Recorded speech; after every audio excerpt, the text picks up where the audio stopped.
Yeah, welcome everybody to today's session of CESI Inside. I'm very pleased to be together with Daniëlle Woestenberg. Daniëlle Woestenberg is the new chairman, you would rather say chairwoman of CNV Education.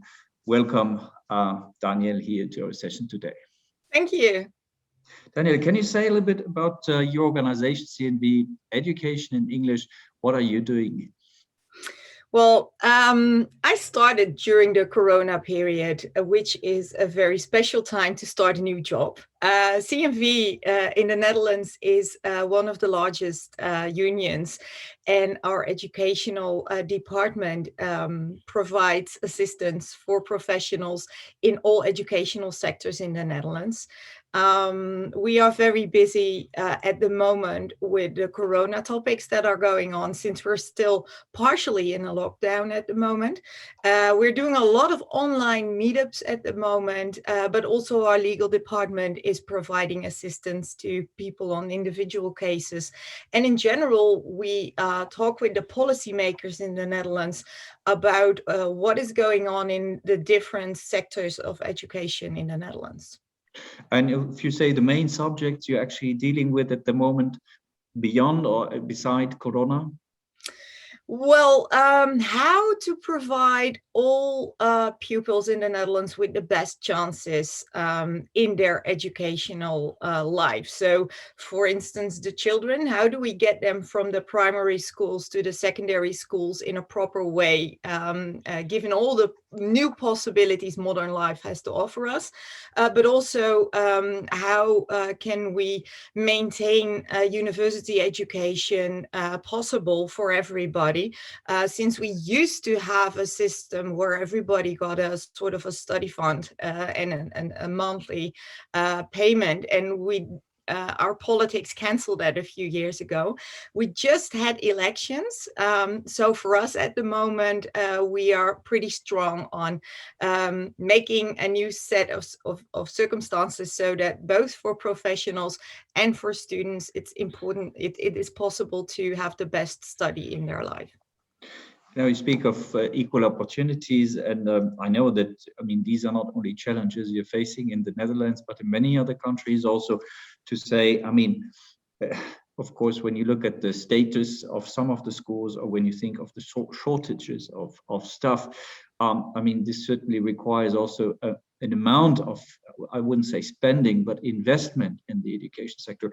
What are the current challenges here in the Netherlands, according to you, and what should be done in terms of investment eventually? A few weeks ago, we received a report from our educational inspection, which is a part of our government that is reviewing the quality of education in the Netherlands. And this independent organization stated that the Netherlands has gone below the PISA norms for the educational quality on language and mathematics. This is for us an extra argument, because we already mentioned it before. Classes are too big. We want to be able to provide children with a proper individual education within a bigger class. It is not possible. So the investments we need are actually to provide the students of the future with a better education. And the past decade, we've seen a little bit of a devaluation of the circumstances for the educational professionals. In politics, they say, well, you always want more money, but it's not about more money. It's about the possibility to provide the circumstances to develop the possibility to educate the people that we are, as professionals, willing to educate. And if you have look out of at the future, I mean, also at the development in the sector, I mean, education will be central to basically everything, Yes. to the future, to our societies. And it's also, of course, an issue of the recognition of the teaching profession and investment, I would say, generally in the quality of education. What are your views here for the future? We are a high information society, so the demands are quite high on everybody with language skills. We have international environments. The Dutch are usually known for knowing their languages. So to provide actually the possibilities, we need people that actually start working in the educational sector. And in the past few years, we've seen higher educated people choosing for a job in industry or as a consultant because there are more options for them to make a career and to have more possibilities to travel around or to actually work on their own development. And we think it's important for the country in general that we provide our country with good educational professionals, and it's a mutual responsibility for all of us. So that's one of the things that we try to create a more interesting employment circumstance for people, so it would be more attractive to work in the educational sector on all levels. Daniëlle, you have also been nominated by the Presidium as a vice chair of the Expert Commission on Education. And how do you see the role of an organization, of a confederation such as ours? And where do you think the focus should be laid on when you think of Europe? Well, for me as a person, I always state I'm a European.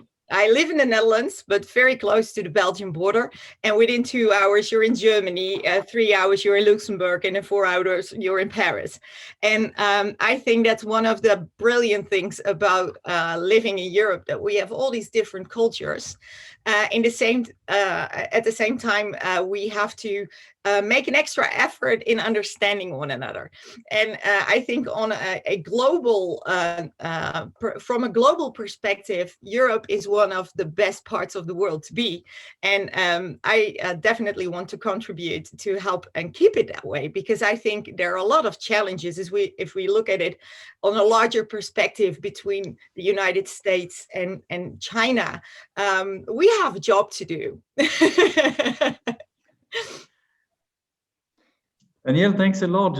All the best to you, both at national level for your national work and for the European level. You know, we are at your disposal to assist wherever we can. All the best to you. Thanks a lot for the interview.